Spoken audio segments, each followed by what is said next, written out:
One thing I really enjoy about orthopedics is every day I think it truly is a privilege to come into work where I get to meet people, meet total strangers and develop a relationship with them, get to know the things they like to do, the things they desire to do with their lives, and figure out what orthopedic complaints are currently hindering them from doing those things.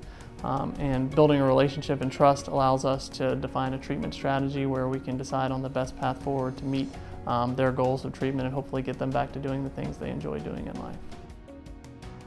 As an upper extremity specialist that primarily focuses on more complex shoulder and elbow surgery, I do a lot of different procedures involving the shoulder and elbow that range from joint replacements to rotator cuff repairs to treatments for complex instability for athletes that have had recurrent dislocations. I'm Carpenter. I'm an orthopedic surgeon at EmergeOrtho.